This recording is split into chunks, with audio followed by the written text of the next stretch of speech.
Right. ఈ రాత్రి ప్రత్యేకమైన నైట్, ఈ ఆల్ నైట్ ప్రార్థనలో, హోల్ నైట్ ప్రార్థనలో మనకి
ధనము సీయోల నుండి సాగజేయను అని ప్రధానంగా ఇక్కడ ప్రభువు నా ప్రభుతో సెలవిచ్చిన వాకు, నేను నీ శత్రువులను నీ పాదములకు పీఠముగా చేయి వరకు నా కుడి పార్శ్వమున కూర్చుండుము అని దేవుడు, తండ్రి అయిన దేవుడు యేసుక్రీస్తుతో చెప్పగానే పని ముగించి యేసు ప్రభు పరలోక నివాసై తండ్రి కుడి పార్శ్వన కూర్చున్నాడు. దేవునికి స్తోత్రం. ఇప్పుడు ఆయన రెస్ట్లో ఉన్నాడా, పనిలో ఉన్నాడా చెప్పండి కదా. ఎవరైనా వారు రెస్ట్లో ఉంటే మనకు రెస్ట్ కల్పించగలరు. వాళ్ళే బిజీగా ఉన్నారు. ఎవరింటికి ఇంటికి వెళ్ళి, మా చెల్లెం ఇంటికి వెళ్ళాం అనుకోండి, ఎప్పుడైనా బావగారు తాళం ఎక్కడేటో, జోళ్ళు ఎక్కడ ఉన్నాయి, ఆఫీసు ల్యాప్టాప్ ఏది అని పిల్లలు లోపల బుక్స్ ఎక్కడెట్టో, అమ్మ పెన్ ఎక్కడెట్టావా, వాళ్ళే గందరగోళంలో ఉన్నారనుకోండి. ఇప్పుడు నేను వాళ్ళ ఇంటికాడ ఏమన్నా రెస్ట్ అన్నా పొందుకోగలనా? నా బాధేదో చెప్పుకోవడానికి వచ్చాను అనుకోండి, వాళ్ళే పెద్ద గందరగోళంలో ఉన్నారు. నా బాధ చెప్పుకుని రెస్ట్ నేను వాళ్ళ దగ్గర పొందగలనా? వెంటనే ఖాళీ చేస్తాను 5 నిమిషాలు. దేవునికి స్తోత్రం కదా. ఇప్పుడు ప్రభువు విశ్రాంతిలో ఉన్నాడు. విశ్రాంతి కాలాలు ఆయన హ్యాండ్ ఓవర్లో ఉన్నాయి. దేవునికి స్తోత్రం. ఎందుకని చెప్తున్నాను అలాగా అంటే, తండ్రివన్నీ నావి అని చెప్పాడు యేసు ప్రభు. తండ్రివన్నీ నావి. అబ్రహాము అన్నీ ఎవరై చెప్పండి? కెతురా కొడుకులు లేరా, ఆగర్ కొడుకులు లేరా? వాగ్దాన పుత్రుడు ఇస్సాకు. వాళ్ళేమో తాయిలాలు ఇచ్చి పంపించేశాడు. మొత్తం ఇచ్చేసాడు. చూడండి, తిరుగుడి అనే దానికి చెప్తాను. మొత్తం ఇచ్చేస్తే ఎలియాజరు ఏమని చెప్తున్నాడు అంటే, ఇదిగో వృద్ధాప్యవంతు కుమారుడు పుట్టాడు, సమస్తానికి వారసుడు అతనే, అన్నీ ఆయన హ్యాండ్ ఓవర్లో ఉన్నాయి, మొత్తం ఆయనకి ఇచ్చేసాడు అబ్రహాము అని చెప్పేటప్పుడు రెబెకా వింది. వీడియో కానీ, ఆడియో కానీ, ఫోటో కానీ లేకుండా పరాయి దేశం నుంచి స్వపురుషుని ఇంటికి ఎలా వచ్చేసింది? ఇప్పుడు పెళ్లి సంబంధంలో వీడియో చూడాలి, ఆడియో చూడాలి, ఫోటోనో చూడాలి, అసలు పెళ్లి కూతురు చూడలేదని పెళ్లి చేసుకుంటానన్న మహానుభావులు ఎలా ఉంటారా? ఇప్పుడైతే మాట్లాడాలి అనే సెషన్ కూడా పెడుతున్నారు కదా. ఇప్పుడు రెబెకా ఏ విశ్వాసం మీద వచ్చేసింది అంటే, ఎలియాజరు అంటే పరిశుద్ధాత్ముడు. ఎలియాజరు ఎవరికి పోలిక? పరిశుద్ధాత్ముడికి. ఇస్సాకు ఎవరికి పోలిక? క్రీస్తు. అంటే పరిశుద్ధాత్ముడు క్రీస్తు గురించి ఏం చెప్పాడు? అన్నీ హ్యాండ్ ఓవర్లోనే ఉన్నాయి అని చెప్పాడు. దేవునికి స్తోత్రం. ఆ మాటలు ఎవరికి విశ్వాసాన్ని కలగజేసాయి?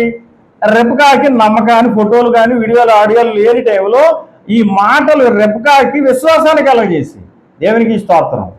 హల్లెలూయా. ఇప్పుడు పరిశుద్ధాత్ముడు యేసుని గురించి మనకు చెప్తున్నా ఉన్నాడు అనుకోండి, మనం బైబిల్ చదువుతున్నాం, పరిశుద్ధాత్ముడు యేసుని గురించి మనకి బయలుపరుస్తున్నాడు అనుకోండి, మనకి ఎవరి మీద కలుగుద్ది విశ్వాసం? యేసు ప్రభు మీద కలుగుద్ది. ఆయన అప్పుడు కలిగినప్పుడు ఏం చేస్తామంటే, నా వెంటరా అంటే వెళ్ళిపోతాం. దేవునికి స్తోత్రం. అలా కలగనప్పుడు ఏమంటామంటే, ఈ సంఘం వదిలేసి ఎలా రమ్మంటావు, పెళ్ళి అవ్వకుండా ఎలా రమ్మంటావు, నేను ఇంకా కొంచెం 10 రూపాయలు సంపాదించుకోకుండా ఎలా రమ్మంటావు అని సాకులు అన్నీ ఉంటాయి. దేవునికి స్తోత్రం. అడుగు ముందుకెళ్ళాం, అవునా కదా? అంటే మనం మన వైపు తిరిగి మాట్లాడతాం. ఆయన ఏమన్నాడు? నా వైపు తిరగండి అన్నాడు. ఇప్పుడు మనం మన వైపే తిరిగి మాట్లాడతాం. దేవునికి స్తోత్రం. తిరగకపోవడంలో ఉన్న ఉద్దేశం మనలోకి మనం చూసుకోవడం. దేవునికి స్తోత్రం. సరే, ఈ మాటలు విన్నది ఒంటరిగా వస్తావా, వెళతావా అని అడిగారు. నేను వెళ్ళేదను, 10 దినములైనా ఉండవా అన్నారు. మొత్తం మీద వచ్చేసింది. దేవునికి స్తోత్రం.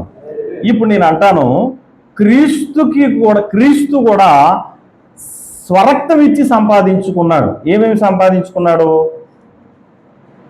ఆయన సంపాదించుకున్నాడు. ఏమిచ్చి సంపాదించుకున్నాడు? స్వరక్తం ఇచ్చి. ఏమి సంపాదించుకున్నాడు? సంఘాన్ని, భూమి మీద సంఘాన్ని. ఓకేనా? ఇంకేం సంపాదించుకున్నాడు? అంతేనా? సంఘానేనా? ఇంకేం సంపాదించుకోలేకపోయా? సంఘాన్ని సంపాదించుకున్నాడు అంటే నన్ను సంపాదించుకున్నాడు. చెప్పగలవా? నువ్వు చెప్పగలవమ్మా? అంతే కదా. దేవునికి స్తోత్రం కదా. ఇంకేం సంపాదించుకున్నాడు? ఎఫెసీ పత్రిక 1వ అధ్యాయం.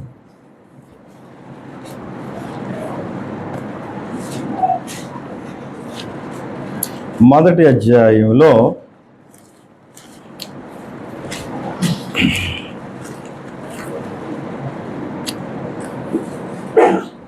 10వ వచనం. దేవునికి ఒక సంకల్పం ఉంది. ఆయన ఆ సంకల్పాన్ని బట్టి పరలోకములో ఉన్నవే గాని భూమి మీద ఉన్నది ఎవరు? మనుషులు. అంతవరకు మనం రక్తం ఇచ్చి సంపాదించుకున్నాడు, మనల్ని సంపాదించి చెప్పాం. భూమి మీద ఉన్నవే గాని సమస్తం అంటే ఇంకా పాతాళంలో ఉన్నవి కూడా సమస్తం లెక్కలోకి వస్తాయి. ఏమండి, పాతాళం కాక మనకు తెలియని ప్లేస్ ఉన్నా కూడా సమస్తంలోకి వస్తాయి. టోటల్ అంటే అందులోకే కదా వస్తాయి చెప్పండి. సమస్తమును ఎవరి యందు? క్రీస్తునందు ఏకముగా, అంటే టోటల్ గా, మొత్తంగా, బల్క్ గా ఎవరి యందు సమకూర్చాలనుకున్నాడంట దేవుడు? క్రీస్తునందు సమకూర్చాలి. ఇస్సాకుకి అబ్రహాము ఎవరికి ఇవ్వాలనుకున్నాడు? అబ్రహాం ఆస్తి అంతా ఎవరికి ఇవ్వాలనుకున్నాడు? ఇస్సాకునందు సమకూర్చాలనుకున్నాడు. అంతే కదా. డాక్యుమెంట్ ఇస్సాకు ఇవ్వడం అంటే అర్థం ఏంటండి? ఇస్సాకునందు సమకూర్చాలనుకున్నాడు. ఇస్సాకునందు సమకూర్చినవి పరిశుద్ధాత్ముడని ఎలియాజరు రెబెకాకి తెలియజేశాడు. రెబెకా వెంట పడ్డది. దేవునికి స్తోత్రం. ఇప్పుడు మనం ప్రభువు వెంట పడాలని ఆశ ఉంది కానీ పడలేకపోతున్నాం.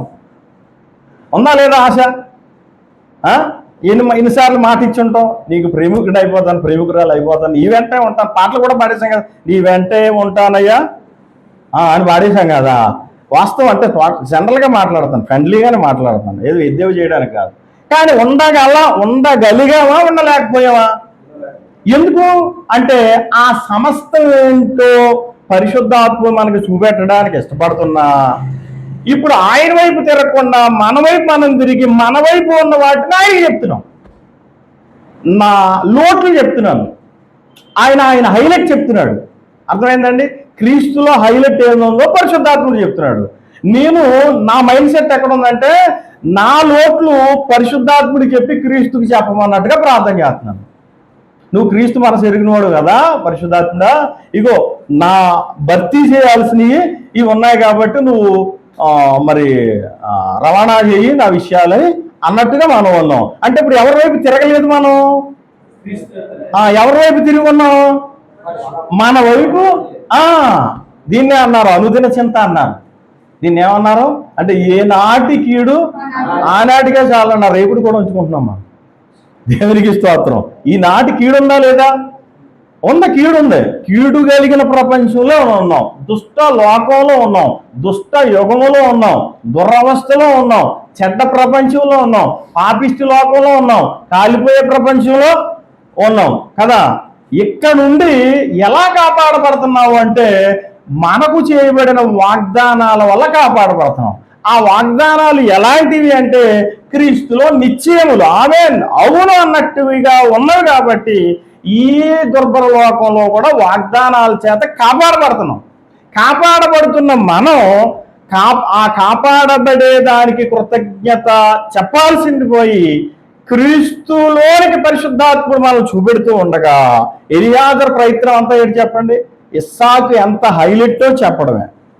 ఆ చెప్పే విషయంలో కూడా ఏమిచ్చాడు? ఇస్సాకుకి ఏమున్నాయో అని చెప్పే విషయంలో బంగారు కమ్మి ఎన్ని తులాలు ఎలియాజరు ఇచ్చింది? ఎన్ని తులాలు? అమ్మ సిస్టర్స్ అని చెప్పగలరా?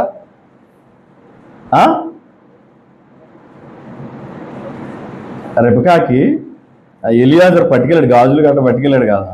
సరే తులాలు అంటే శాంపుల్గా మచ్చుగా ఎంతో ఉందని చెప్పడానికి ఎక్కువ, అంటే ఒక అరగ్రామ్ అయితే ముక్కుపడికి అయిపోద్ది. తులాలు 2-3 తులాలు నాకు గుర్తులేదు, మరి మీరు ఏమైనా చూస్తూ చూడండి. తులాల కొద్ది బంగారు కమ్మి ముక్కు కమ్మిని ఇచ్చాడు, గాజులను ఇచ్చాడు. అంటే అక్కడ ఎంత ఉందని ఇక్కడ ఏంటి ఇచ్చాడంటే అతనికి ఎంత ఉందని చెప్పండి ఏదోటి. ఎక్కువే ఉంది. క్రీస్తులో ఎంత ఉందని ఎక్కువే ఉంది. ఆ విషయాన్ని చెప్పడానికి మనల్ని ప్రయత్నం చేస్తుంది ఎవరంటే పరిశుద్ధాత్ముడు ప్రయత్నం చేస్తా ఉన్నాడు. ఆ ప్రయత్నంలో మనం ఏం చేస్తున్నామంటే నేను కూడా నా లోట్లు చూడవా అనే విషయంలో ఉన్నాం. ఇలా కాలం గడిచిపోతా ఉన్నాం. దేవునికి స్తోత్రం. హల్లెలూయా, హల్లెలూయా, దేవునికి స్తోత్రం. కాబట్టి రెబెకా ఒకవేళ నేను ఇలా చెప్తాను, ఇస్సాకు కొన్నదంతా రెబకాకే, అబ్రాహాము కొన్నదంతా ఇస్సాకే అయితే ఇస్సాకు పెట్టుకోగా బంగారం కానీ ఏమైనా ఉంగరాలు, బ్రాస్లెట్లు, చైను, బూట్లు కూడా బంగారం వేసుకున్నాడు. ఇంకా ఎక్కువ ఉంది, ఒక టన్ను బంగారం ఉందనుకోండి. ఆ ప్రదర్శన ఎవరి మీద చూపెడతాడు? నాకు ఉందని చెప్పుకోవడానికి. పెళ్ళి అవ్వకపోయినా మంచి ఎక్స్పీరియన్స్ ఉంది. ఉందా? పెళ్ళి అయింది ఎప్పుడు? నాకు తెలియదే అసలు. నీకు పెళ్ళి అవ్వలేదా అనుకుంటున్నాను నేను. అంటే నువ్వు ఎప్పుడు కూడా ఆ బాధ్యత నీ మీద కనపడలేదు, విసారం కంటే కనపడలేదు. అది ఎప్పుడు యాక్టివ్గానే ఉన్నా కళ్ళజోడు పెట్టుకుని. ఆ అమ్మాయి మోసేస్తుందా? రైట్. ఇవే పెళ్ళిళ్ళు ఇవే ఉంటాయి. ఎవరు ఎక్కువ మోస్తే వాళ్ళకి షుగర్ వచ్చేస్తుంటది. షుగర్ వచ్చిందని చెప్పిన వాళ్ళు ఎక్కువ మోస్తున్నారు అనమాట. అంటే రాదమ్మా, చెప్తాను నాకు షుగరు. రైట్. ఇప్పుడు చెప్పండి, ఎలియాజరు క్రీస్తు గురించి పరిశుద్ధాత్ముడు చెప్తే వింటే ఆ పరిశుద్ధాత్ముల్లో ఉన్నవి అని తెలుసుకుంటే ఇప్పుడు మనం విశ్రాంతిలోకి వస్తాం. ఉన్నాయి, నా ఆస్తి ఎక్కడ ఉంది? క్రీస్తులో ఉంది అనేప్పుడు ఒక విశ్రాంతి, నెమ్మదిలోకి వస్తాం. అప్పుడు ఉన్నదేదో ఆ స్వతంత్రపు హక్కుని మనం గట్టిగా పట్టుకుని అడుగుతాం. నావన్నీ తండ్రివన్నీ నావి, ఆయనవన్నీ ఎవరికి ఇస్తాడు? సంఘానికి ఖచ్చితంగా ఇస్తాడు. దేవునికి స్తోత్రం, హల్లెలూయా. విశ్రాంతి కాలము. ఇంకోటి చెప్తాను, చూడండి. రూతు తన పొలంలో పనిచేసినటువంటి కాలంలో, పరిగివేరుకున్న కాలం లేకపోతే పనలేరుకున్న కాలంలో సంపాదించిన ధాన్యం కంటే, ఎవరు గోధుమల కంటే ఒక్క రాత్రి భోంచేసి కుప్ప దగ్గర విశ్రాంతిలో ఉన్న బోయల దగ్గర కూర్చుంటే పొందుకున్నది ఎక్కువ పొందుకుంది. యేసుప్రభు ఎక్కడ ఉన్నాడని చెప్పాను? ఏదో చెప్పండి. పరలోకంలోనే ఉన్నాడు. అందరూ పరలోకంలో ఉండి ఏ పని మీద ఉన్నాడు అని చెప్తున్నాను. అదనమాట రెస్ట్. అంటే విజ్ఞాపన కూడా చేస్తున్నాడు, యాజకత్వం కూడా చేస్తున్నాడు. మెయిన్ థీమ్ ఏంటంటే విశ్రాంతిలో ఉన్నాడు. ఇప్పుడు బోయజ్ ఎక్కడ ఉన్నాడు? విశ్రాంతిలో ఉన్నాడు కదా, విశ్రాంతిలో ఉన్నాడు. ఇప్పుడు నయోమి అంటుంది, నీ జీవితం మూడు బారిపోయిందా? వయసులో ఉన్నావు, నువ్వు చిగురించాలి. చిగురించాలంటే నీ గురించి నేను ఏం విచారిస్తే అవుద్ది? కానీ నేను నీ గురించి విచారించాల్సినటువంటి బాధ్యత నా మీద ఉంది. కాబట్టి నీకు విశ్రాంతి కాలాలు నేను విచారించాలి. నీకు విశ్రాంతి ఎలా కలుగుద్ది? నేను ఉపదేశం చేస్తాను, నువ్వు వింటే. వింటదనే నమ్మకం నయోమికి కలిగిందా లేదా చెప్పండి? రూతు గురించి, వార్పా గురించి కలిగిందా? రూతు గురించి కలిగిందా? ఉపదేశం చేస్తాను నేను, ఆ ఉపదేశాన్ని ఖచ్చితంగా స్వీకరిస్తుంది అనే కాన్ఫిడెన్స్ నయోమికి రూతు మీద కలిగింది. ఇప్పుడు ఉపదేశం మొదలెట్టింది. ఏంటంటే నీకు విశ్రాంతి కలగాలి. విశ్రాంతి కలగాలంటే నయోమి విశ్రాంతిలోకి తీసుకెళ్ళగలదా? ఓపిక అయిపోయింది, ఆస్తి తాకట్లో ఉంది. ఎలా అని అంటే ఓ మాట చెప్తుంది, అమ్మాయి నువ్వు స్నానం చేయి, తైలం పూసుకో. ఈ రెండు దేనికి మీనింగ్ అవుతాయి? మా ఆత్మీయ జీవితంలో స్నానం చేయి, స్నానం చేయి. అసలు ఆర్సేమని చెప్తారు, ఉదక స్నానం, పుణ్య స్నానం. ఎవరు చెప్పారు? దేవుని బాప్తిసం. స్నానం చేయి, తైలం పూసుకో. దేనికి? పరిశుద్ధాలు. ఈ రెండు అనుభవాలు కలిగి ఉండు. ఇప్పుడు నీకు విశ్రాంతికి చెప్తాను. ఏం చేయాలంటే, బోయజు విశ్రాంతిలో ఉంటాడు, నువ్వు వెళ్ళి పాదాల దగ్గర కూర్చో, ఆ చెంగు తీసి పాదాల దగ్గర కూర్చో అన్న. దేవునికి స్తోత్రం. ఎవరు విశ్రాంతిలో ఉంటే ఎవరు విశ్రాంతి కోసం వెళ్ళింది? బోయజు పొలంలో ఉన్నప్పుడు కుదురుద్దా? పనిలో ఉన్నప్పుడు కుదురుద్దా? కాదు కదా. ఇప్పుడు మనకు విశ్రాంతి పొందడానికి అనుకూలమైన కాలాలి. ఎందుకు? ఒకవేళ ముందు రోజే వెళ్ళి పంపించింది అనుకోండి, నయోమి సరైన టైంలో పంపించింది. ఒక వారం ముందు పంపించింది అనుకోండి, బోయేజు కుప్పలు వేసుకుని కుప్ప నూర్చుకుని బిజీలో ఉంటాడు కదా.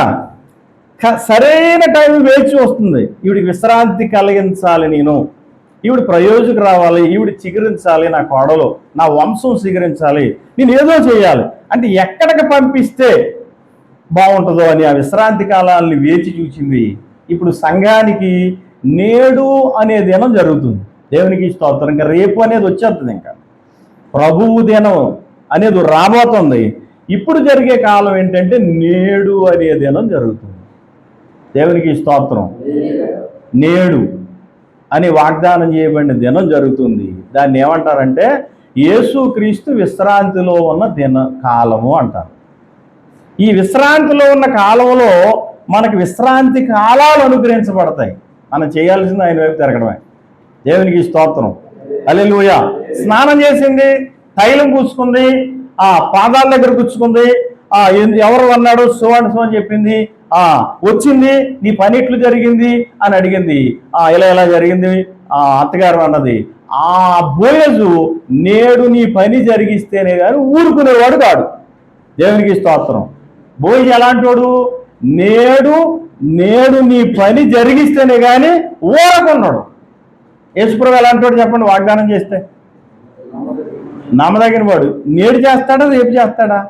బోయజే రాత్రి చెప్తే పొద్దున చేయడానికి ఈదులోకి వెళ్ళిపోయాడు కదా.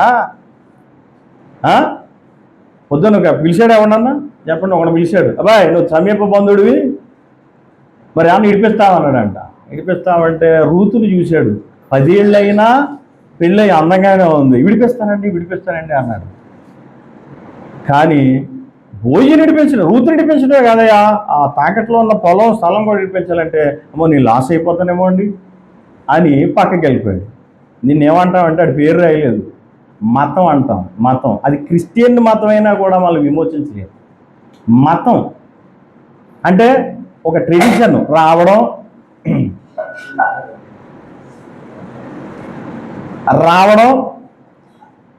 పోవడం.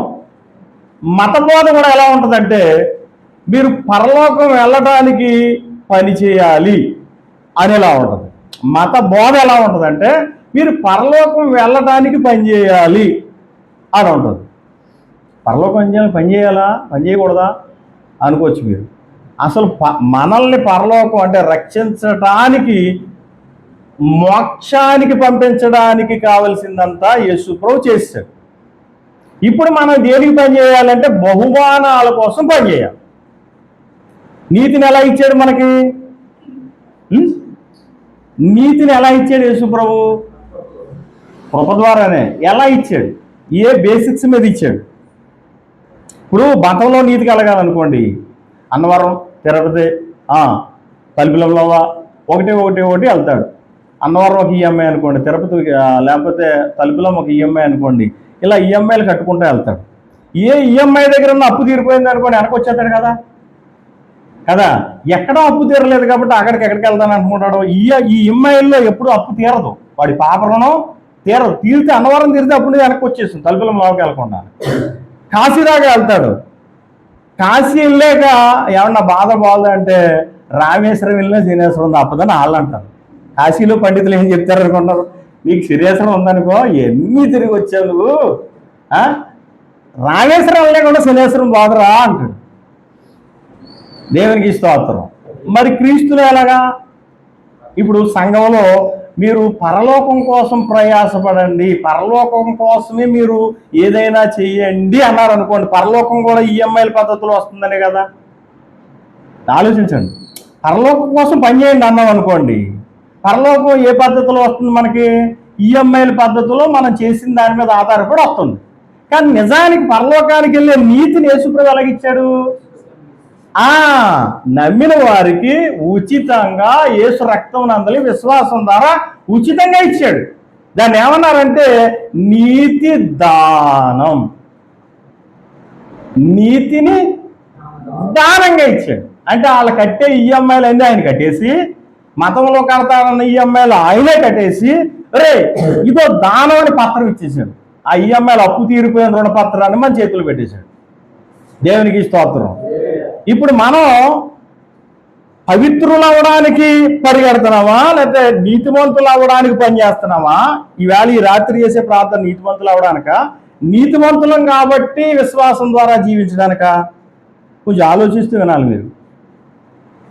మామూలుగా వింటే అవదు. ఇప్పుడు ఈ వేళ చేసే ప్రార్థన నీతిమంతులు అవ్వడానికి చేస్తున్నామా, నీతిమంతులు అయ్యాం కాబట్టి నీతిమంతుడు విశ్వాసం ద్వారా జీవించుననే జీవన విధానంలో చేస్తున్నామా?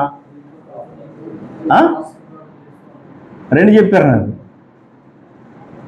యేసుప్రభు పని ముగించేసినప్పుడే అది నమ్మేమనుకోండి, యేసుక్రీస్తు రక్తమునందు విశ్వాసము ద్వారా 3వ అధ్యాయం తీయండి ఒకసారి, రోమపత్రిక క్లారిటీ వచ్చేది.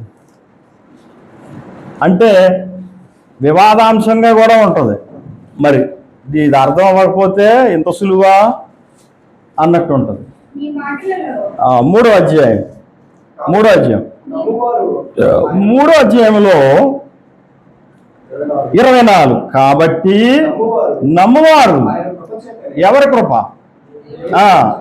కృపచే క్రీస్తు యేసునందలి విమోచనము ద్వారా ఉచితముగా ఫ్రీగా దేని ద్వారా? విమోచనం ద్వారా. విమోచనం ఎవరు పెట్టుబడి? దేవుని పెట్టుబడి. ఆ పెట్టుబడి నుంచి మనకి ఏమిస్తున్నాడు? వరం ఇస్తున్నాడు, నీతిని వరంగా ఇస్తున్నాడు. అంటే నీతి కాశీ దాకా వెళ్తే నీతి కలుగుద్దని వాళ్ళ అభిప్రాయం అయితే, స్టార్టింగ్ లో నీతిని ఇచ్చేసి నీతి మంత్రులు ఎలా బ్రతకాలో తెలుసా, విశ్వాసం మూలంగా బ్రతకాలని చెప్పి ఆ విశ్వాసం మూలంగా బ్రతికే జీవన విధానం, లైఫ్ స్టైల్ కలిగి ఉండడానికి సంఘాన్ని ఇచ్చాడు. Yes or no? ఇప్పుడు సంఘం ఏం బోధించాలి? నువ్వు నీతిమంతుడు అవ్వాలంటే సంఘానికి రమ్మని చెప్పాలా? నీతిమంతుడు అవ్వాలి కాబట్టి నీతిమంతుడిగా జీవించే జీవన విధానం లేఖనాల్లో ఉందని చెప్పాలా? చెప్పండి ఏదోటి. కానీ నిజానికి ఎలా ఉంది సంఘం? ఇప్పుడు కూడా మనం నిజం ఇదైతే ఇటు తిరగాల లేదా? ఇటు తిరగాలి. నీతిమంతుడు విశ్వాసం మూలంగా జీవించాలనే లైఫ్ స్టైల్కి తిరగాలి. నీతిమంతుడు అవ్వడానికి తిరిగాం మనం. నమ్మినప్పుడు ఏమయ్యాం? నీతిమంతులు అయిపోయాం ఒకసారే. అండ్ పొజిషన్ ఎన్నిసార్లు వస్తుంది మీకు? పొజిషన్, స్థానం అనేది ఎన్నిసార్లు? ఒక పొజిషన్ అనేది ఎన్నిసార్లు రోజు ఇస్తాడా మీ ఆఫీసరు? నువ్వు సూపర్వైజరు, ప్రతిరోజు సూపర్వైజర్ జ్ఞాపకం చేస్తాడా? ప్రతిరోజు నేను సూపర్వైజర్ అయినా అంటే సూపర్వైజింగ్ చేయనని అడుగుతారు మీరు కదా.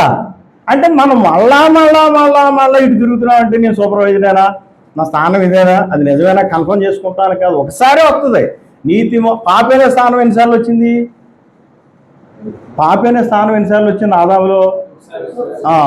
క్రీస్తులో నీతిమంతుడైన స్థానం ఎన్నిసార్లు వచ్చింది కదా? నూతన సృష్టిలో ఒకసారి వచ్చింది, పాత సృష్టిలో ఒకసారి వచ్చింది. ఇంక మళ్ళీ ఆ స్థానం ఏం పోదు. ఒకసారి నీతిమంతులు అయ్యాం. ఇప్పుడు ఏంటి? ఆ నీతిని ఆధారం చేసుకుని విశ్వాసం మూలంగా జీవించాలి. ఇప్పుడు చెప్తాను విశ్వాసం మూలంగా జీవించడం అంటే తిరగడం అంటే చెప్తాను చూడండి. ఇప్పుడు నీతిమంతుడు జీవించాల్సిన లైఫ్ స్టైల్ చెప్పండి. ఇప్పుడు నీతిమంతుడు మళ్ళా మీరు ఎలా చూస్తున్నారు? క్లారిఫై వచ్చిందా లేదా? చదవండి, మళ్ళీ చదవండి, చదవండి. అసలు ఏమి ఎరగనట్టు చూస్తే నాకు అర్థం కావట్లేదు. ఏదో ఎరిగినట్టు కనపడాలి పాపం. చూడండి. కాబట్టి నమ్మువారు ఎవరు? మనం ఎవరు? ఏ లిస్టులో వాళ్ళని చెప్పండి. కాదా? అమ్మవారు. దేవుని స్తోత్రం. నమ్మువారు ఎవరి కృప? ఆయన కృప చేతనే క్రీస్తు యేసు నందలి దేని ద్వారా? విమోచనం ద్వారా. ఎలాగా? ఉచితంగా నీతిమంతులని తీర్చబడుతున్నాం. ఓకేనా?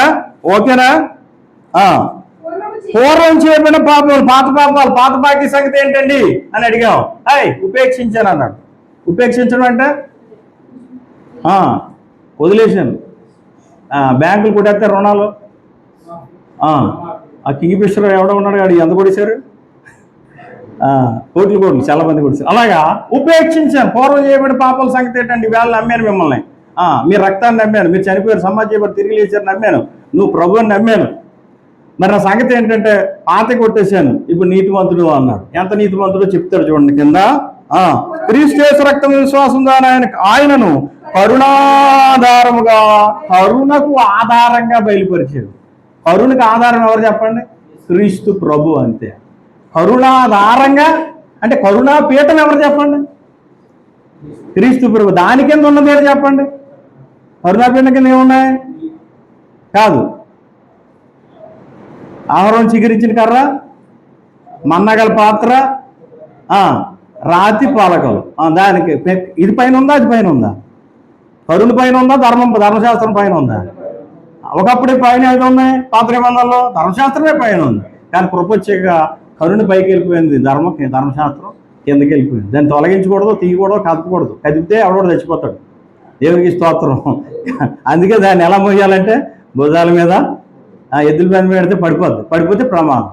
అది కదలకూడదు, అందుకే భుజాల మీద మోయాలి. దేవునికి స్తోత్రం. ఆ సబ్జెక్ట్ వేరు. ఓకే. కరుణాధారంగా బయలుదేరి దేవుడు ఇప్పటి కాలమందు, ఇప్పటి కాలం అంటే ఏ కాలం? నేడు అనబడిన సమయం. సంఘ సమయం ఏంటి చెప్పండి? నేడు. ఇప్పటి కాలమందు తన నీతిని కనుపరచాలనుకున్నాడు. దేవునికి స్తోత్రం. ఇప్పుడు మన పెర్ఫార్మెన్స్ కనపరచాలనుకున్నాం అనుకోండి, ఈ టీవీలో ఏదో గేమ్ ఆడి ఆ వీడియో పెట్టి చూసుకుంటాం కదా, మన పెర్ఫార్మెన్స్ 10 మందిలో చూపెట్టుకుంటామా? ఇప్పుడు దేవుడు తన పెర్ఫార్మెన్స్ చూపించాలనుకున్నాడంట. దేవునికి స్తోత్రం. ఏటి దేవుడు ఇప్పుడు కాలమందు తన నీతిని కనుపరచు నిమిత్తము, తానెవరు? దేవుడెవరు? తండ్రి అని దేవుడెవరు? నీతిమంతుడు. క్రీస్తు ఎవరు? నీతిమంతుడు. నమ్మినోడు ఎవరు? ఇగో వీళ్ళ చెప్పేసాడు మీరు. ఎంత నీతిమంతుడు? మళ్ళా ఎంత నీతిమంతుడు? తండ్రి నీతిమంతుడు అని చెప్పానా, కుమారుడు నీతిమంతుడు అని చెప్పానా? సేమ్ అదే పర్సంటేజా? ఇక్కడ డౌట్ వచ్చేది. చదవండి. యేసునందు విశ్వాసము గలవానిని తండ్రి నీతిమంతుడు, కుమారుడు నీతిమంతుడు, నమ్మే నీతిమంతుడు. దేవుని స్తోత్రం. ఎంత నీతిమంతుడు? నీ పేరేంటున్నా? సన్నీ చెప్పింది. సేమ్ అంతా నీతిమంతుడు అన్నాడు. ఒప్పుకుంటారా? చెప్పాలి. ఒప్పుకుందామా, తప్పుకుందామా? సేమ్ అంతే నీతిమంతుడిగా తీర్చాడు. ఇది మన పొజిషన్. యేసు ప్రభువులో మన పొజిషన్ ఏంటి? అది దాన్ని ఏమంటారంటే మంచి మనస్సాక్షి అంటారు. నాలటోడు వచ్చి ఇప్పుడు ఈ మనస్సాక్షి దేవుడు పరిశుద్ధాత్మ కలిగించి నాలట వచ్చి పాపిగా ఉన్నావా, పాపం చేసావా, పాపిగానే జీవిస్తున్నావు అన్నాడు అనుకోండి, అయ్యి బాబోయ్, ఆయన ఆఖరిని ఏం ఒప్పుకుని వెళ్ళిపోతాం మందిరానికి వచ్చి? సంసోను పాపం చేశాడు, పాడైపోయాడు ఆయన మెసేజ్ చెప్పాడు. వంశోని పాపం చేసాడని చెప్పడానికి, పాడైపోయాడని చెప్పడానికి 1 గంట మెసేజ్ అనుకోండి. ఆఖరికి ఏ మనస్సాక్షి వెళ్ళిపోయాం బయటికి? పాపిలో వెళ్ళిపోయాం. కానీ లేఖనం ఏం చెప్తుంది అంటే, క్రీస్తు యేసునందు రక్తం నందు విశ్వాసం ఇచ్చినోడు యేసు ప్రభు లాంటి నీతిమంతుడు అని లేఖనం చెప్పింది. నువ్వు నమ్మి వచ్చాక పాడు చేసినాడు ఎవరు చెప్పండి? నీవే కదా. ఒకవేళ ఈ బాధ చెప్పాను అనుకోండి పాడు చేసినోడిని అవుతాను, ఈ బాధ చెప్పాను అనుకోండి మీ మనస్సాక్షిని బాగు చేసినోడిని అవుతాను. దేవునికి స్తోత్రం. ఓకే, వదిలేండి చాలా డెప్త్లో కొద్ది. కానీ ఇప్పుడు మనం తిరగడం అంటే ఎటు తిరగాలి అని అంటే, బోయజు విశ్రాంతిలో ఉన్నాడు, రూతు విశ్రాంతిలోకి వెళ్ళింది. ఆ వేళ సంపాదించుకున్నది ఎంత అంటే 6 కొలల ఎవలు. గోధుమల కోత అయిపోయింది, ఎవల కోత ప్రారంభమైంది. ఎవలు కూడా నూర్పులోకి వచ్చేసాయి. ఆ రోజు నువ్వు నీ తెచ్చిన దుప్పటి పరు అన్నాడు తర్వాత దాంట్లో 6 కొలల ఎవలు ఇచ్చాడు. దేవునికి స్తోత్రం. అందులో కష్టపడ్డదా రూతు ఏమన్నా? ఆదాలు అంటే ఇంత క్రితం సంపాదించుకున్నది ఒక 6 గుంచాలు అనుకోని ఇంట్లో, దానికి ఎంత కష్టపడ్డది? ఇంత క్రితం సంపాదించుకున్నది కదా, పొలంలో సంపాదించుకున్నది ఎంత కష్టపడ్డది, ఈ రోజు సంపాదించుకున్నది అంత కష్టపడ్డది. ఏదో చెప్పండి, అవసరం ఒక్క 2 నిమిషాలు వదిలేస్తాను కంక్లూడింగ్ ఇచ్చేసి చెప్పాలి. ఏదో చెప్పండి. అంటే మీరు ఎల్లట్లో ఉన్నట్టు లెక్క. ఎక్కువ ఎక్కడ సంపాదించుకుంది అంటున్నాను? బోయజు విశ్రాంతిలో ఉన్నప్పుడు సంపాదించుకుంది. అందుకే అంటాడు, తన ప్రియులు నిద్రించుచుండగా ఆయన రాకడ వచ్చినప్పుడు మేలుకొని ఉండినను నిద్రపోయినను కూడా క్రీస్తు ఇద్దరి కోసం వస్తున్నాడు. నిద్రలో ఉన్నా లేపు తీసుకుపోతాడు రైట్గా ఉంటాను. ఎలా ఉంటేనే ఆయన అంత నీతివంతుడు అంతమంది నీతివంతుడిగా చేశాడనే ఆ కాన్సెప్ట్లో, అంటే ఆ రకమైన మనస్సాక్షితో మనం ఉంటే లేపుకుని వెళ్ళిపోతాడు నిద్రలో ఉన్నా కూడా కదా. దేవునికి స్తోత్రం. ఇప్పుడు ఆ వేళ విశ్రాంతిలో సంపాదించుకున్నది ఎక్కువ. ఇప్పుడు క్రిస్టియన్ లైఫ్ స్టైల్ ఏంటంటే ముగించిన పని మీద విశ్రాంతిలో ఉండాలి. యేసుక్రీస్తు ప్రభు నా స్వస్థతకి ఏం చేశాడు? గాయాలు పొందాడు. ముగించబడిందా?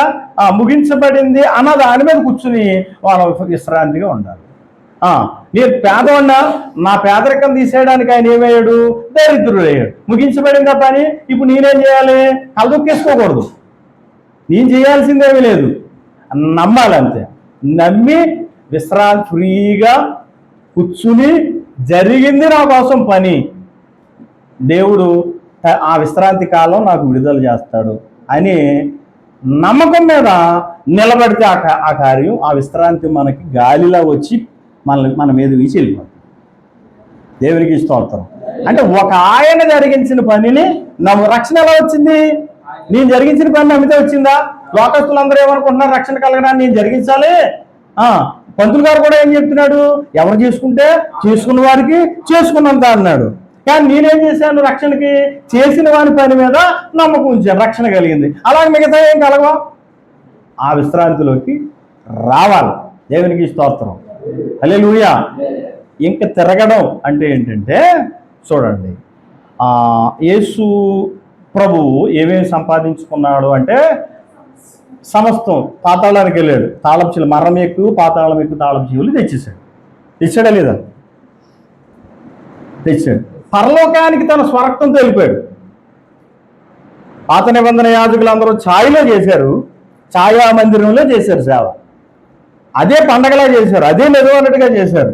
ఎన్నటికీ పాపాలు తీసివేయలేని బలులే మాటిమాటికి ఇస్తూ వచ్చారు. సరే, నిజమైన దాన్ని ఒరిజినల్ పిక్చర్ ఎక్కడ ఉంది? పరలోకంలో ఉంది. ఇప్పుడు ఆ పరలోకంలోనికి కరుణాపీఠం దగ్గరికి రక్తం అవసరం. ఇక్కడ కరుణాపీఠం దగ్గరికి, బలిపీఠం దగ్గర బలిపశువు రక్తం ఎలాగ అవసరమో బలి జరిగించేటప్పుడు పరలోకం వెయిటింగ్ లో ఉంది. ఎలాంటి రక్తం కావాలని వెయిటింగ్ లో ఉంది? ఇక్కడ గొర్రెపిల్ల రక్తం చేత ఇక్కడ వస్తువులు పరిశుద్ధపరచబడితే గొర్రెపిల్ల కంటే శ్రేష్టమైన రక్తం పైన వస్తువుల్ని పరిశుద్ధపరుస్తుంది. అంటే ఇక్కడికన్నా శ్రేష్టమైన రక్తాన్ని వెయిట్ చేస్తూ పరలోకం వెయిటింగ్ లో ఉంది. ఆ వెయిటింగ్ లో ఉన్నదన్నదే యేసుప్రభుకి అర్థమయ్యి నేను వెళ్ళిపోవాలన్నాడు. యేసుప్రభు ఎలా వెళ్ళిపోయాడు చెప్పండి? అర్జెంటుగా వెళ్ళిపోయాడా? అర్జెంటుగానే వెళ్ళిపోయాడు. అర్జెంటుగా నేను వెళితే మీకు ప్రయోజనం అన్నాడు కదా. ఇప్పుడు పేతురు ఉద్దేశం ఏంటి? నువ్వు ఉంటే మంచిది అంటున్నాడు. యేసుప్రభు ఉద్దేశం ఏంటి? నేను వెళ్తే మీ ప్రయోజనం అంటున్నాడు కదా. ఏంటి ఆ ప్రయోజనం అంటే పరలోకం, ఆ పరలోక సంబంధమైన వస్తువులు పరిశుద్ధపరచబడాలంటే గొర్రెపిల్ల కంటే శ్రేష్టమైన రక్తం అవసరం. ఆ పరలోక సంబంధమైనటువంటి కరుణాపీఠం మీద పొయ్యబడాలి అంటే గొర్రెపిల్ల రక్తం కంటే గొప్ప రక్తం అవసరం. మీరు ఎబ్రీ పత్రిక చదివితే అర్థం అవుద్ది.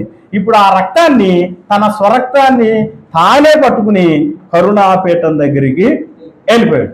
దేవునికి స్తోత్రం. హల్లెలూయా. అర్థమైంది ఏమన్నా? ఎక్కడికి వెళ్ళిపోయాడు చెప్పండి? భూమి మీదేమో చిందింపబడే రక్తం, పరలోకంలో తీసుకెళ్ళిందేమో ప్రోక్షించబడే రక్తం. బలిపీఠం దగ్గరేమో చిందించబడే రక్తం, కరుణాపీఠం మీదేమో ప్రోక్షించబడే రక్తం. మనం ఏ రక్తానికి వచ్చాం చెప్పండి? ప్రోక్షణ రక్తానికి వచ్చాం, చిందించబడే రక్తానికి కూడా పేతురు పత్రికలో అది చెప్తాడు. సరే, ప్రోక్షణ రక్తాన్ని అంటే భూమి మీద చిందించే సామాన్య చచ్చిపోయే యాజకులు ఇచ్చే రక్తం కంటే అధికమైన రక్తాన్ని పరలోకానికి తీసుకుని వెళ్ళిపోయాడు. దేవునికి స్తోత్రం. ఇప్పుడు ఎంత సంపాదించాడో చెప్పండి? పరలోకం ఆ రక్తం పోయి కానీ ఏమైంది? హ్యాండ్ ఓవర్ అయిపోయింది. దానికోసం వెయిటింగ్లో ఉంది. ఎవరు రక్తం ఇచ్చారో ఆయనకి హ్యాండ్ ఓవర్ అయిపోయింది. హ్యాండ్ ఓవర్ అయిపోయింది.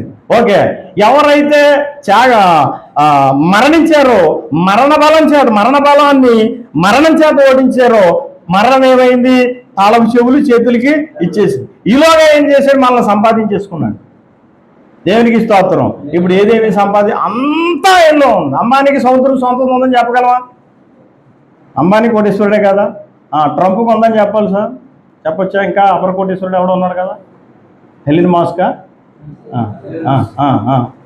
సొంతం ఉందని చెప్పొచ్చా? సొంత వాళ్ళు ఉన్నాయని చెప్పొచ్చు. యేసుప్రభుకి ఏముంది చెప్పండి? వెండి నాది, బంగారం నాది, సముద్రం నాది, అందులో శరాలు నాయి అన్నాడు. ఇప్పుడు ఎవరు ఎక్కువ ఆస్తిపరుడు? సమస్తం ఆయనలోనే ఉంది. ఇప్పుడు మనకి ఏది కావాలన్నా, ఈవెన్ చొక్కాకి బటన్ కావాలన్నా ఎవరిస్తారు అనుకోవాలి చెప్పండి? ఆయన ఆయన మనకేమయ్యాడు? ఆయనకి ఏమయ్యాడు? సమస్తం అయ్యాడు. ఆయన మనకేమయ్యాడు? జీవం అయ్యాడు. జీవం ఎవరిలో ఉందని చెప్పారు వాక్యంలో? యేసుప్రభులోనే ఉంది. ఆ కుమారుని ఉంది జీవం. మనకి జీవం, మనకి సమస్తం, మనకి అన్ని నమ్మినోడికి. ఒక్కసారి నూతన సృష్టిలోకి వెళ్ళిపోయిన వాడికి ఇప్పుడు పాత చరిత్రేమో ఆదాముకి చెందింది. మళ్ళా చరిత్ర ఎవరితో ప్రారంభమైంది? మనకి బాప్తిసంలో పాత చరిత్ర ఆదాముకు సంబంధించింది. కొత్త చరిత్ర బాప్తిసంతో ఎవరితో స్టార్ట్ అయింది? ఇప్పుడు మన చరిత్ర ఏమని చెప్పాలి? మా తాతగారు గుర్రం మీద వెళ్ళాడట, మా నాన్నగారు కూడా గుర్రం మీద వెళ్ళాడట. నా చరిత్ర మీకు చెప్పాలంటే నేను ఏం చెప్పాలి? అలా చెప్పాను అనుకోండి, ఏమవుద్ది? అలా కాదు. క్రీస్తునందు ఒకనాడు రక్షించబడ్డాను, నేను పాపిని, నన్ను కరుణించాడు, నీతి దానంగా ఇచ్చాడని చెప్తే ఎక్కడితో స్టార్ట్ అయినట్టు? అది క్రీస్తుతో స్టార్ట్. మా నాన్నగారు గుర్రం మీద వెళ్ళాడు, మా తాత గుర్రం మీద వెళ్ళాడు అని చెప్పాను అనుకోండి, ఇంకా నేను ఎక్కడ ఉన్నట్టు? ఆదాములోనే ఉన్నట్టు. దేవునికి స్తోత్రం కదా. ఇప్పుడు సమస్తం మీద వారసునిగా దేవుడు నియమించాడు. ఇప్పుడు ఇంకో రకంగా చెప్తాను మీకు. ఆ ధాన్యం పోగేశాడు కళ ద్వారా. ఎవరు? యోసేపు. ఏమండి, ధాన్యం నిల్వ చేశాను, మీకు తగిన వ్యక్తిని చూసుకుని మీరు నాయకుడిగా పెట్టుకోండి అన్నాడు. వెళ్ళరా బాబు అన్నాడు. ఇంకా నాయకుడు ఎవరైనా, ఎందుకు నువ్వే నాయకుడిగా ఉందో అన్నాడు ప్రభు. ఫరో, నువ్వు ప్రభువుగా ఉండు అన్నాడు. దేనికి? ధాన్యం అంతటి మీద కాదు, దేశం అంతటి మీద ప్రభు ఎవరు? చెయ్యెత్తాలంటే ఎవరు చెప్పెత్తాలి? యోసేపు చెప్పాలి. చెయ్యి దించేయాలంటే రైట్ కదా. ఇప్పుడు సమస్తం ఎవరి అండవర్లో ఉంది? ధాన్యం కావాలన్నవాడు యోసేపుని ఏమనాలి? ఇప్పుడు నియామకం ఏంటి? పోస్టింగ్ ఏంటి? అపాయింట్మెంట్ ఏంటి? ఏమని నియమించాడు? ప్రభు అన్నాడు కదా, ఫరో నియమించాడు. ఇప్పుడు ధాన్యం కావాలన్నవాడు ఏమొచ్చి అడగాలి కదా? అంటే ఇస్తాడా? ఇస్తాడు కదా. ఒకవేళ ఎవడైనా ఈడు బానిస మాకు యజమానేటి అని డైరెక్ట్గా ఫరో సార్ దగ్గరికి వెళ్ళాడు అనుకోండి, ఎవడక్కడ ప్రభువుగా నియమించిన వాడిని అడగరా, మరణం చేస్తుందా లేదా అంటాడా లేదా? అవసరమైతే ట్రీట్మెంట్ కూడా ఇస్తాడు. అసలు నేను ఎక్కడ వెళ్ళమన్నాను అన్నాడు, ప్రభువుని అడగమన్నాను, నువ్వు ఎక్కడికొచ్చావు, రూల్ అతికించావు, నేను ఉరి తీసాను అన్న కూడా అవకాశం ఉంటుంది. అంత అధికారం ప్రభువుకు ఉంది, ఫరోకు ఉంది. దేవునికి స్తోత్రం కదా. ఇప్పుడు ఏం పొందుకోవాలి ధాన్యం? ఈ వెర్షంలో ఐగుప్తులకేమో యూదులంటే ఇష్టం ఉంటుంది కాబట్టి, లేదా ఐగుప్తి దాసుడు ఐగుప్తి బానిస మాకు యజమాని అయ్యాడని ఒళ్ళు మంట వాళ్ళకి, కడుపు మంట వాళ్ళకు ఉంటుంది. ప్రభు అనగలరా మనస్ఫూర్తిగాని? అనలేరు. అయినా ఏమనాలి? ధాన్యం కావాలంటే అనాలి. గోతులు పడ్డోళ్ళు ఉన్నారు కదా, గోతులు పడేసిన వాళ్ళు ఉన్నారు కదా. ఓసారి భోజనం పెట్టేసి మీ అన్నయ్యని చెప్పేసి మీ తమ్ముడని చెప్పేశాడు కదా, చెప్పేసాక కూడా ధాన్యం కావాలి కదా వాళ్ళకి. ఊరి గుంటలు పడేసాం కదా, ఏమంటారు? ఈ గుంటల్ని మనం ప్రభు అనాలా అని కడుపుమంట అనుకుంటుందా? ఉండదా చెప్పండి. లోకస్తులకు ప్రభు అని ఒప్పుకోవడానికి కడుపుమంట అదే. కడుపుమంట ఉంటుందా? ఇప్పుడు ప్రభు అనగలరా మనస్ఫూర్తిగాని? అనలేరు. కానీ ఏం కావాలి? ధాన్యం కావాలి. ఇప్పుడు లాస్ట్కి వచ్చేయండి అపోస్తుల కార్యాలు 2వ అధ్యాయం. ఇదే లాస్ట్ 2వ అధ్యాయం.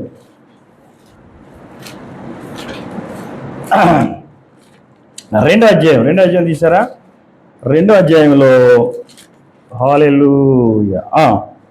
ఇక్కడ 36వ వచనం, మీరు సిలువ వేసిన ఈ యేసునే దేవుడు ఎలాగా ప్రభువుగాను క్రీస్తుగాను నియమించాడు. ఆగండి ఇశ్రాయేలుతో చెప్తున్నాడు, మీరు సిలువ వేసి చంపేసిన యేసుని దేవుడు పోస్టింగ్ ఏం చేశాడంటే, మీరు ఇతన్ని ఏదో అనుకున్నారు కానీ దేవుడు పోస్టింగ్ ఏమి ఇచ్చాడంటే ప్రభు అని పోస్ట్ చేశాడు, క్రీస్తు అని పోస్ట్ చేశాడు. దేవునికి స్తోత్రం కదా. ఈ యేసుని ప్రభువుగాను క్రీస్తుగాను ఇశ్రాయేలు వంశం అంతయు రూఢిగా తెలుసుకోవాలి. దేవునికి స్తోత్రం కదా. ఏమని నియమించాడు? అన్యజనులకేమో ప్రభు అని నియమించాడు, ఇశ్రాయేలుకేమో క్రీస్తు అని. ఇశ్రాయేలు తిరగాలంటే క్రీస్తు అని తిరగాలి, అన్యులు తిరగాలంటే ఏమన్నా చెప్పాలండి? అందుకే ప్రభువు నామమున ప్రార్థన చేయవారందరికీ కృప చూపటానికి ఐశ్వర్యం. ప్రభువు నామమును ఒప్పుకొని ప్రతి వాడు రక్షించబడతాడు. ఇప్పుడు మనకు ఎవరు చెప్పండి? యేసు ప్రభు. ఎన్నిటి మీద ప్రభు? అన్నిటి మీద ప్రభు. అందులో ఏది కావాలన్నా ఎవరిని అడగాలి? తప్పు ఏంటో చెప్పనా, పొరపాటు ఏంటో చెప్పనా, ప్రభువు నుంచి రావాల్సింది అని తెలిసినా కూడా నాలంటాడు మా అత్తగారి దగ్గర ఈ మధ్య లోన్ వచ్చిందంటే డబ్బులు ఉన్నాయి జాయిగా కాకా పడదాం అనుకున్నాడు అనుకోండి, నేనే మా అత్తగారికి లోన్ వచ్చింది, ఇప్పుడు నన్ను పోషించాల్సింది ప్రభు, అంతా ఆయనలో ఉందా లేదా, ఉంది, ఆయన దగ్గర నుంచే పొందాలి, కానీ నాకు మనసు వచ్చింది మా అత్తగారిని కాకా పడితే అన్నం అవుతుంది. ఇప్పుడు నేను తిరగాల్సింది మళ్ళా బాగుపడాలంటే ఎటు తిరగాలి, తిరగాలి. అబ్రహాం అంత తోడు ఏం చేశాడంటే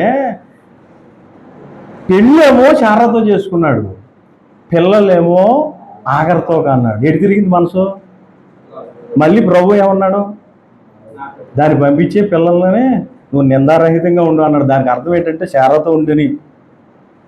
ఇప్పుడు మనం ఎవరితో ఉండాలి చెప్పండి, ఎటు తిరగాలి? ఆ మొక్క చెప్పాను, సమస్తం మీద ఆధిపత్యం ఆయనకు ఉంది, తిరిగితే అటే తిరగాలి. విశ్రాంతి కాలాలు వస్తాయి, అట్టి విశ్రాంతి కాలాలు దేవుడు అనుమతించును గాక, తిరుగునట్లుగా పరిశుద్ధాత్ముడు మనల్ని ఒప్పించును గాక, విశ్రాంతి కాలాలుతో మనం సంతోషించుదుము గాక, దేవుడి మాటలు దీవించును గాక.